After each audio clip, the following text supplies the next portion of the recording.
A paz do Senhor, meus irmãos. Quero agradecer a Deus a oportunidade de mais uma vez me dirigir a você, aluno da Escola de Teologia FAESP Extensão Francisco Morato. E chegamos, irmãos, ao último capítulo do nosso livro desse mês, falando sobre eclesiologia. É um curso básico e hoje nós vamos tratar sobre a missão da igreja. Nós já falamos sobre a eclesiologia e a doutrina da igreja, falamos sobre a origem da igreja, os sistemas de governo da igreja, sobre a administração eclesiástica, também sobre as ordenanças bíblicas, que Jesus Cristo ele direcionou à igreja. E hoje nós vamos falar sobre a missão da igreja, na sua pureza e unidade da igreja, e também vamos saber identificar as características de uma igreja verdadeira, O que uma igreja verdadeira ela preza? Nós sempre temos o costume de achar que a placa da igreja ela não vai salvar ninguém. Isso é verdade, Porque a palavra do Senhor diz que Deus, quando ele cria, a igreja, ele criou a sua igreja, Não falou da Assembleia de Deus. Ele não falou de nenhuma outra, da batista, presbiteriana, luterana, nada disso. Simplesmente ele falou a minha igreja, o meu rebanho, o meu povo. Então, porém, através da aula de hoje, nós vamos saber identificar qual é a característica de uma igreja verdadeira. Nós já tivemos em aulas passadas, falando a respeito disso, de como nós identificarmos uma igreja falsa.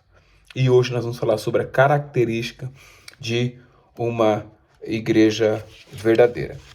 Indo lá para a página de número 86, nós já entramos no tema que é a pureza na unidade da igreja. Quando nós falamos de pureza, irmãos, é exatamente essa palavra, puro. Puro, sem mistura, sem mácula, sem mancha, E veja o que o escritor ele colocou aqui para a nossa reflexão. Nós podemos definir pureza da igreja da seguinte maneira: pureza da igreja é o seu grau de isenção de doutrina e de conduta errôneas e o seu grau de conformidade com a vontade de Deus revelada à igreja. Então, veja, é quando a igreja ela passa a adotar uma conduta, totalmente voltada na sua conformidade com a vontade de Deus, se abstendo das coisas errôneas, das coisas erradas impostas por essa sociedade caída a qual nós estamos vivendo, Então, veja, uma igreja que preza pela pureza, e a igreja são as pessoas, somos nós somos o templo do Espírito Santo, Uma igreja que preza pela pureza, as pessoas que prezam por isso, elas não podem identificar simplesmente olhando a ação, o pecado alheio. Ou seja, sabe aquela pessoa que consegue identificar os erros de todo mundo, mas não consegue identificar o erro dos outros? Não consegue identificar o seu próprio erro? É aquela pessoa que ela tem uma definição, muito medíocre do que é ser santo. A palavra ser santo, ela está dizendo para nós sermos separados. Não está falando que nós não teremos pecado, até porque todo homem peca. Se não peca no olhar, peca no pensamento, peca nas ações e na atitude, na conduta. Então todo homem peca. E o que é ser santo? Ser santo é ser separado. A palavra do Senhor diz que nós devemos seguir a paz com todos e a santificação sem a qual ninguém verá o Senhor. Então, nós devemos ter muito bem claro, irmãos, como nós somos estudantes de teologia, e eu quero que os irmãos tenham a mente pensante, sejam pessoas que pensam, pessoas que sabem absorver o contraditório, sabem discutir, não a ponto de falar assim, olha, eu estou certo, você está errado. Não, porque assim, quando há uma discordância, é para que haja evolução, para que eu consiga entender e enxergar pela ótica do outro também. Já viu aquela história do copo meio cheio e meio vazio?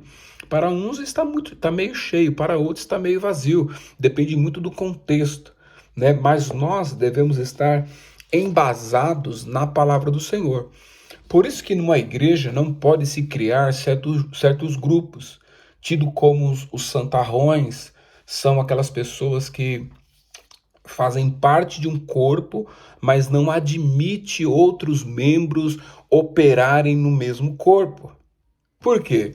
Porque sabem da conduta, sabem da vida, sabem do particular de cada um, né? Então, a unidade da igreja nada tem a ver com isso, né? Com o que está sendo imposto, né, a isso.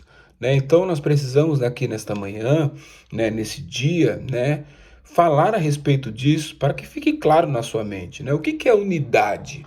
Unidade é quando eu me uno a um grupo de pessoas e nós temos o mesmo pensamento e o mesmo objetivo em prol de uma causa. Qual é a causa que nós estamos aqui, né, nos reunindo, estudando, ou quando eu vou para um culto? Qual é a causa, né? Qual é o objetivo? Né? Por exemplo, a dor do outro não causa em mim nenhum tipo de sentimento, né? Mesmo que seja ali, que nem se a dificuldade do meu irmão não causa em mim o mesmo sentimento que há nele, alguma coisa está errada. Se a alegria do meu irmão tem causado mais mal a mim, talvez tenha alguma coisa errada e eu não estou sendo igreja, não estou sendo, né, não estou tendo unidade, né? Veja, uma das coisas que torna uma igreja, né, uma igreja sadia, irmãos, é oração e ministração da palavra.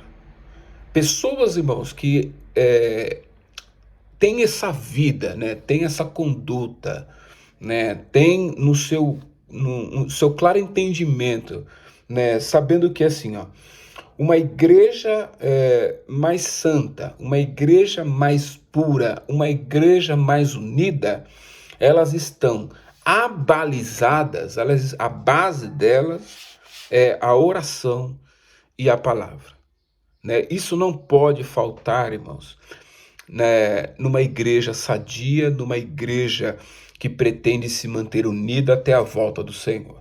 Então, isso precisa ficar claro no nosso entendimento. Então, veja, por haver outros sinais, mas pelo menos esses podem ser mencionados como fator que aumenta a conformidade da igreja com o propósito de Deus. Ou seja, doutrina bíblica, o uso da pregação correta da palavra. Rafael, por que você está falando do uso da pregação correta da palavra? Irmãos, qual é o objetivo de se ministrar a palavra do Senhor? É para o seu próprio benefício? É para o seu próprio reconhecimento? É para a sua própria, né, promoção pessoal, individual? Ou não? O objetivo aqui é exaltar e glorificar o Senhor. Não, o objetivo ao ministrar a palavra, ao se pregar a palavra, é para que as pessoas retornem ao arrependimento, voltem ao arrependimento das suas condutas, das suas ações, né, da sua vida pregressa, né? Então, nós temos um objetivo ao pregar a palavra. E a igreja, ela cumpre com esse objetivo quando ela prega a palavra aonde Deus é glorificado, aonde uma alma, onde as pessoas se voltam através da ministração da palavra ao arrependimento das suas condutas e das suas ações. Então, veja, irmãos, a organização, né, a igreja como organismo, né, como organização, ela tem que cumprir algumas funções. E uma delas é tornar as pessoas, né, única, né, para que nós tenhamos tudo em comum. O que aconteceu lá em Atos dos Apóstolos, quando a igreja ela deu início às suas atividades? O que eles tinham em comum? A comunhão, o repartir do pão, a divisão, sabe? Paulo até orienta, né, aos crentes de Coríntio para quando eles fossem à celebração da ceia, que eles comessem em casa, Para quê? Para que eles não passassem vergonha, tendo pessoas lá que não haviam comido, né? E ficassem ali escandalizadas. Então ele fala assim, ó, porventura não tem casas para comer? O que ele estava querendo dizer com isso? Por quê? Porque as pessoas queriam mostrar uma certa, né, amplitude de bens sabe, e de uma série de outras coisas que outras pessoas não tinham condições de fazer. Então, a igreja de Jesus, irmãos, é uma igreja inclusiva, né? Não é uma igreja separada, no sentido de separar as pessoas. Por isso que na igreja não pode haver grupinhos. O grupinho da família A, o grupinho da família B. Claro que você está se identificando com algumas coisas que acontecem na sua própria igreja. Mas assim, mas isso não pode haver. Isso não tem amparo bíblico. Isso não tem base bíblica, né? Nós fazemos parte de um corpo. De um corpo, né? E esse corpo é a unidade, né? A unidade. Então, nós como igreja, nós temos que cumprir a unidade, né, do Senhor. Então, veja, a maioria das igrejas tenderá a pensar que áreas nas quais são fortes são mais importantes e áreas que não são tão fortes, né, que são fracas, são menos importantes. Todavia, o Novo Testamento encoraja-nos a trabalhar pela pureza da igreja em todas as áreas, né? Então, o que é mais importante na igreja? A comunhão? Ah, é a adoração? Ah, é o louvor, né? Ah, é a ministração da palavra? O que é mais importante? É a oração? Então, veja, irmãos, todas as áreas, né? E aí eu falei na última aula a respeito disso, falando sobre as ordenanças bíblicas que o Senhor Jesus deu à igreja. Então, todas as ordenanças que o Senhor deu à igreja é para que nós, como igreja, nós devemos cumprir, né? Então, assim, nós percebemos hoje, e aí nós vamos tratar do culto, que o culto hoje ele é muito voltado para o louvor. Rafael, o louvor é importante? Muito importante. É o momento que você entra, né, em sintonia com o Senhor, através do cântico, através, sabe, da adoração dos departamentos da igreja, né? O louvor ele cumpre um papel muito importante na igreja, né, de levar o ser humano à adoração a Deus através do canto, né? O povo de Israel, quando ele peregrinava pelo deserto, eles salmodiavam, eles cantavam, né? Então, o louvor ele é muito importante, mas ele não deve ser é, o, a base principal. Rafael, a ministração da palavra, ela é importante? Tão importante, irmãos, quanto o louvor. Então, o culto, para fazer sentido, né, ele precisa cumprir com esses elementos, não dado tanto ao louvor e também não dado tanto à palavra, né? O que eu quero dizer para os irmãos é que num culto ele deve haver equilíbrio, harmonia, né?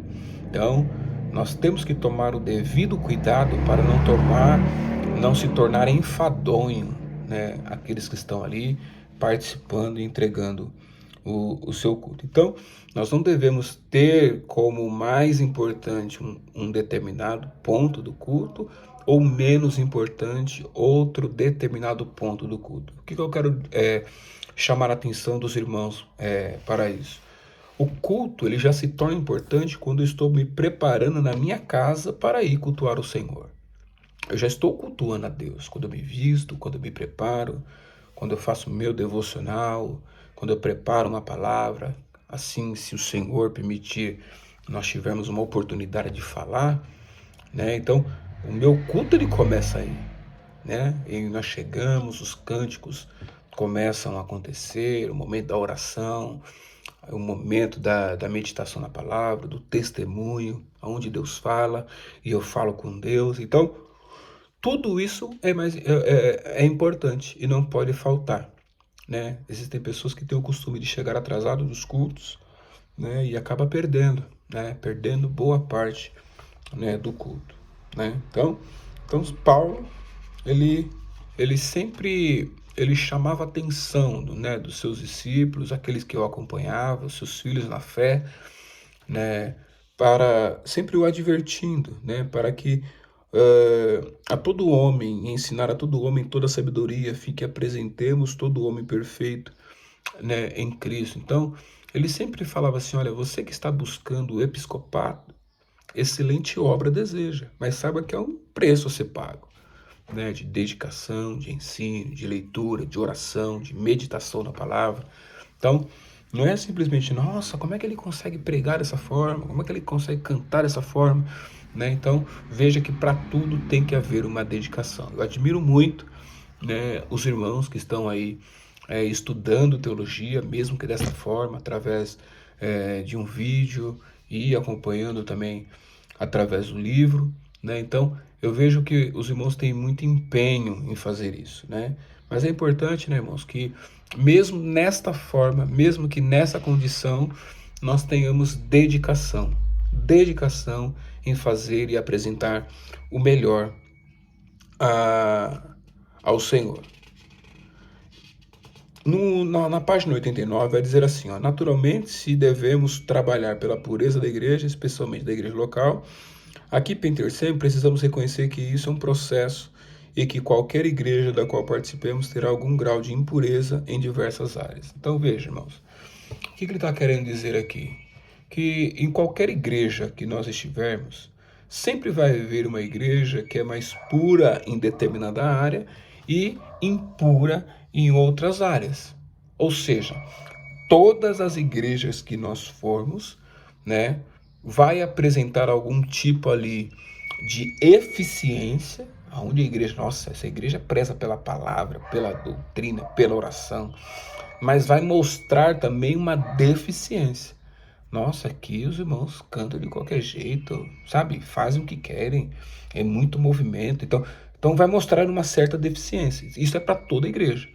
Uns em determinadas áreas e outras em outras áreas. Mas todas as igrejas vão mostrar as suas imperfeições, né?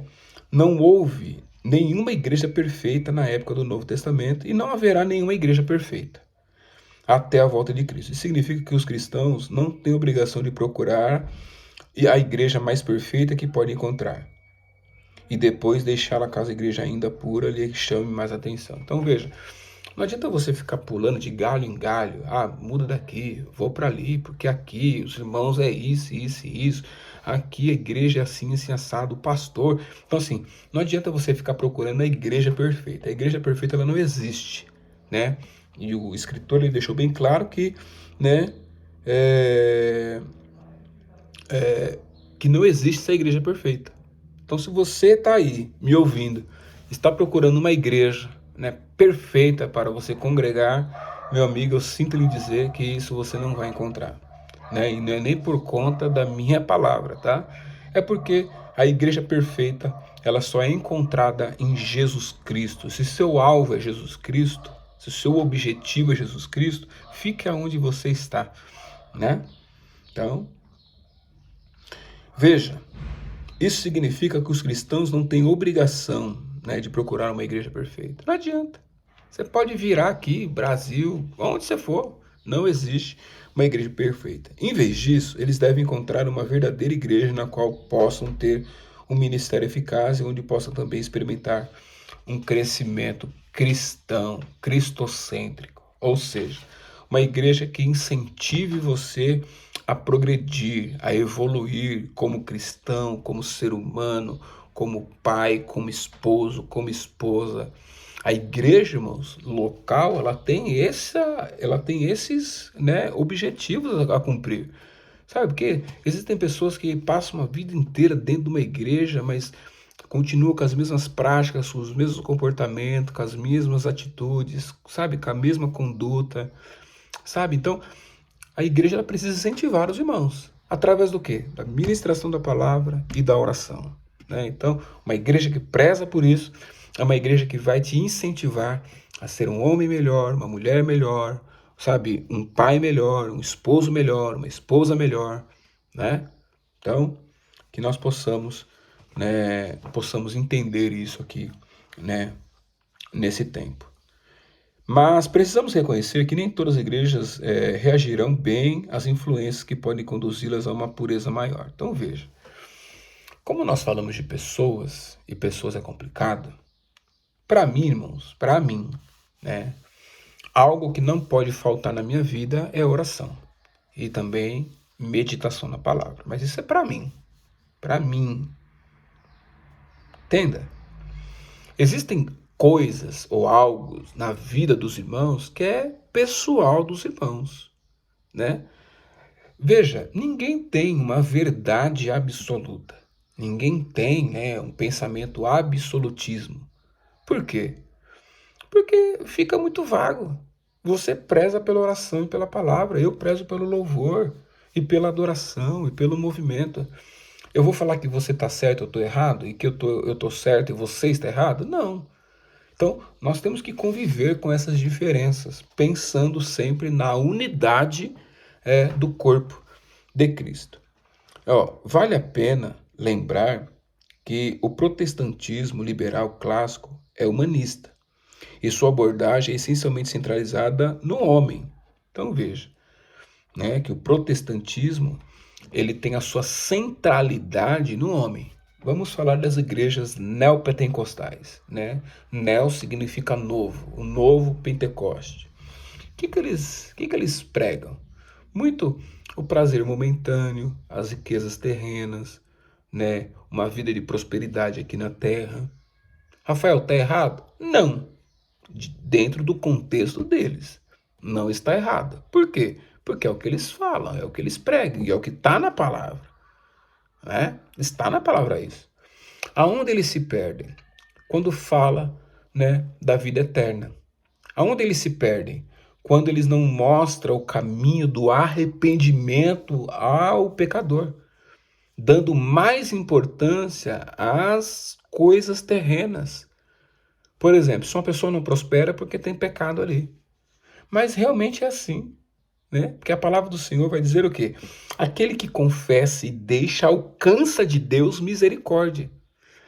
Mas eles trazem, né, uma roupagem, né, e se a gente não tomar o devido cuidado, de achar que é somente isso. Não.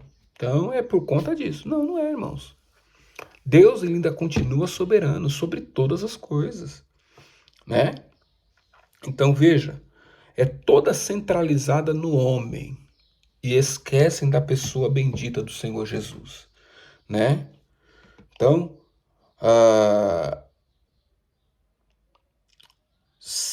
as conversas e as atividades da igreja terão muito pouco conteúdo espiritual genuíno, pouca ênfase na necessidade de oração, né?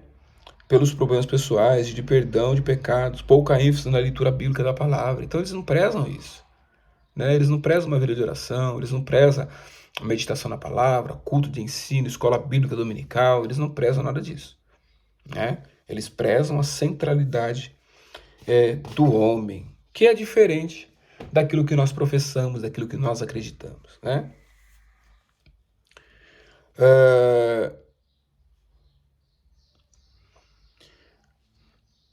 Veja, uma breve história da separação organizacional da igreja. Às vezes, há razões por que a unidade visível ou externa da igreja não pode ser mantida. Um breve resumo da história da separação organizacional da igreja pode esclarecer algumas razões e ajudar a explicar de onde procedem as divisões denominacionais que temos hoje. Durante os primeiros 1000 anos da igreja, houve unidade externa generalizada. Houve algumas divisões menores em controvérsias com grupos como os montanistas, segundo séculos, e dos donatistas, do quarto século, e uma separação menor de algumas igrejas monofisistas, né, no quinto século. Mas o sentimento que prevalecia era de uma forte oposição à divisão do corpo de Jesus Cristo. Por exemplo, Irineu, bispo do segundo século, disse a respeito dos que causam divisão na igreja: nenhuma reforma capaz de ser efetuada por eles será de suficiente importância para compensar o prejuízo decorrente do cisma que causaram. A primeira divisão expressiva na igreja aconteceu em 1054, quando a igreja oriental, atualmente ortodoxa, separou-se da igreja ocidental católica romana. A razão foi que o Papa mudara o credo da igreja simplesmente com base em sua própria autoridade, e a igreja oriental protestou que ele não tinha direito de fazer isso. né? Então, veja, aqui ele começa a contar a história de quando começou a haver os movimentos separatistas da igreja, né? Então, a igreja lá no primeiro século, e aí vai subsequente, havia muitas separações, e está no estado que está hoje, né? Então, hoje nós vemos muitas denominações, né, de igrejas, tidas como igreja, né? Porém, vale ressaltar, irmãos, qual é a origem da igreja, qual é o propósito da igreja, né? Por isso que nós, quando a gente vai estudar a respeito da história da igreja, né, nós temos que olhar, né, qual foi a fundação, qual foi o motivo, qual é a razão pela qual ela existe, tendo como organização, quem foram os seus líderes, quem foi, né, os pais da igreja, né? Por isso que nós precisamos entender isso, né? Então, a Assembleia de Deus tem uma história muito bonita, né? Quando no ano de 1911, Daniel Berg e Gunnar Wing, eles pisaram lá na região do Pará e iniciaram a pregação do Evangelho com ênfase no Espírito Santo, no batismo com o Espírito Santo, na mudança de vida e mudança de atitude. E já estamos aí já em 110 anos, quase 111 anos, né, de história, aonde a igreja ela permanece, né? E assim, e nós devemos tomar muito cuidado com certas igrejas que surgem a todo instante. Veja que nós temos a igreja inclusiva no sentido de atrair o público LGBT, que mais, né? Por quê? Porque são igrejas que querem atender esse público, né? Então veja que para nós hoje, nós temos igreja para os mais variados públicos de pessoas, né? E elas surgiram de dentro, pessoas de dentro das nossas igrejas, foram pessoas que saíram por discordar de uma opinião, de uma conduta ou de uma norma da igreja e acabaram fundando as suas próprias igrejas. Por isso que é importante nós sabermos a história, a origem, né? Você conhece a origem da sua igreja? É uma pergunta. Do local onde você está, né? Seja uma congregação local, seja, sabe, uma denominação já mais sólida. Você conhece a origem da sua igreja, de onde veio e por que veio? Acho que é importante nós buscarmos saber, né, da onde que surgiu a nossa igreja. Amém? E agora nós vamos entrar no tópico que é as características da igreja verdadeira, né? Nós vamos entender aqui ponto a ponto, né, qual é a característica de uma igreja verdadeira. Onde pode ser encontrada hoje a igreja verdadeira e quais são os aspectos essenciais? É uma pergunta. Onde nós podemos encontrar uma igreja verdadeira e os seus aspectos essenciais? Ou seja, o que é uma coisa essencial? Algo que não pode faltar. Em primeiro lugar, devemos distinguir os vários significados da palavra igreja. Primeiro, todo o povo de Deus em todos os séculos, o conjunto total dos eleitos, os reformadores falaram disso como sendo a igreja invisível. Segundo, a comunidade local dos cristãos reunidos visivelmente para adoração e ministério esse significado abrange a vasta maioria das referências à igreja do Novo Testamento. Terceiro, todo o povo de Deus no mundo em determinada época, talvez melhor definida como a igreja universal. Esse sentido ocorre apenas ocasionalmente no Novo Testamento, né? E quarto, a igreja dentro da igreja, notamos antes da distinção feita no Antigo Testamento entre toda a congregação visível e aqueles que dentro dela que respondem ao chamado de Deus. Então veja, dentro da igreja existe a igreja de Deus, né? Então a igreja que Jesus Cristo, ele sempre falou, a minha igreja. Então dentro de uma igreja, de uma organização, de uma placa, de uma denominação, existe a igreja de Deus.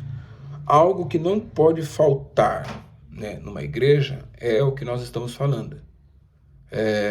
Unidade. A igreja tem que ser única. A igreja tem que ser, né, tem que ter, sabe, nós devemos ser unidos num só corpo a qual o cabeça é Jesus Cristo, né? Outro ponto que a igreja ela deve ser, né, de uma característica de uma igreja, além de ser única, ela deve ser santa. E veja, o que é ser santo? É ser separado. Não é ter ausência, né, sabe, ter ausência de pecado, né? Porque pecado, nós vamos pecar a todo instante. Porém, a igreja ela deve ser santa. Além de ser única, né, ela deve ser santa, né? E aí nós falamos anteriormente sobre o simbolismo do casamento, né? Então Cristo, quando ele vier buscar a sua igreja, né, a noiva, né, que está à espera do noivo, eles fazem o simbolismo do casamento, né? Então os preparativos, a união com Cristo envolve também uma santidade de vida que seja visível, ou seja, se eu estou, né, me relacionando com a igreja, me relacionando com Jesus Cristo, eu tenho que preservar alguns valores que mostram o meu testemunho de vida.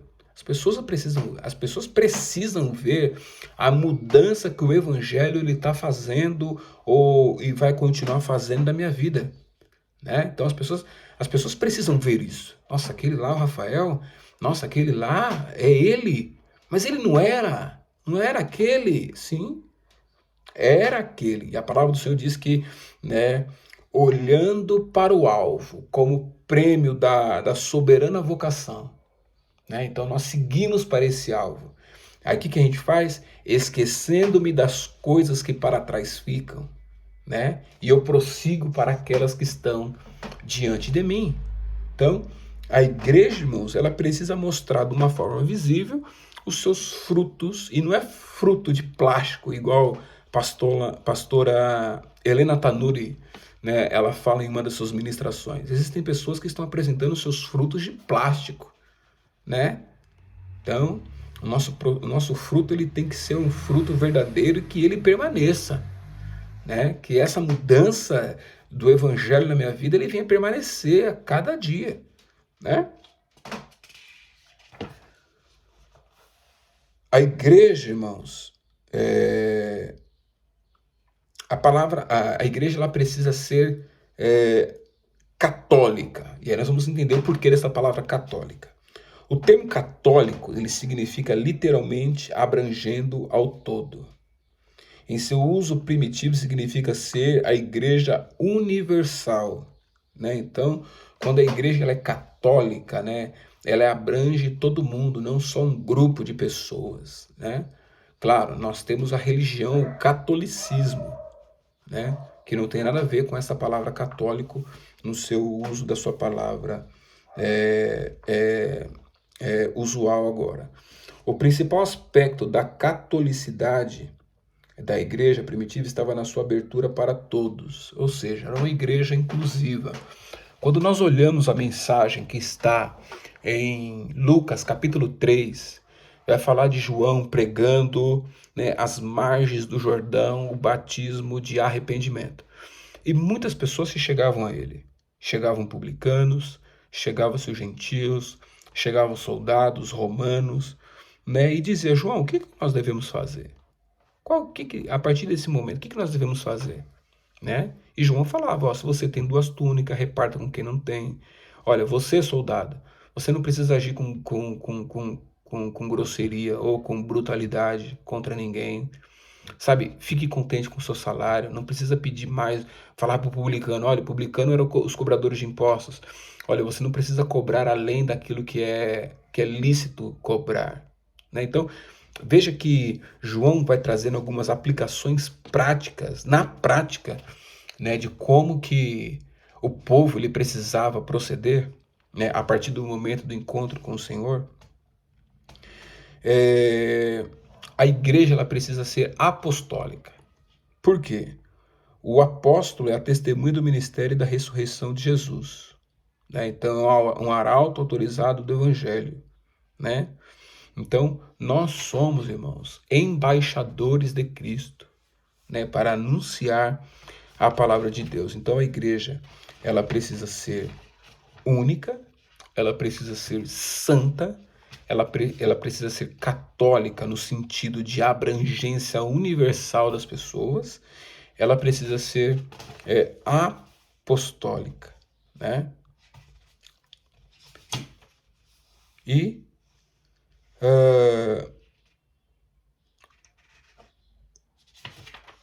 chegando agora à conclusão, a Igreja de Jesus Cristo, em toda a sua história, em muitos desafios, tem sido uma vencedora, porque o sumo sacerdote eterno, Jesus, intercede por ela, garantindo-lhe a vitória. Jamais, como noiva de Jesus Cristo, se sujeitaria aos sistemas mundanos que tentam impedir o seu maior propósito, né? Então, o maior propósito da igreja, irmãos, é que ela tem um encontro com o noivo, que é o Senhor Jesus Cristo. Por isso que ela não pode abrir mão dos seus valores morais, que ela não pode abrir mão da sua conduta, né? Ela não pode abrir mão da sua essência, aquilo que é essencial numa igreja, unidade, santidade, a catolicidade e também o seu apostolado. Então veja que a igreja ela precisa manter tudo isso, né? Então, concluindo aqui, irmãos, eu deixo uma mensagem para você, né? Você que é aluno, né, da escola teológica, que você seja igreja. Seja uma igreja diferente, uma igreja que propague o Evangelho de Deus, o Evangelho do Senhor Jesus Cristo, a fim de que as outras pessoas vejam, através das suas ações, da sua conduta, uma igreja verdadeira. Veja, a igreja verdadeira ela não tem placa. A igreja verdadeira, né, ela tem um único objetivo: adorar e servir ao Senhor na sua mais bela doutrina da santidade e da adoração, Senhor. Não há departamentos, não há grupinhos na igreja, grupinho A da família B, da família C, não. A igreja ela deve ser única, com um único objetivo de adorar ao Senhor. Irmãos, finalizamos aqui, tá, a matéria de eclesiologia, e eu quero que nesse pequenos minutos que eu tenho, nesse pouco tempo que eu tenho, eu quero agradecer a Deus, você que continuou, você que permaneceu firme até o fim, né, dessa matéria.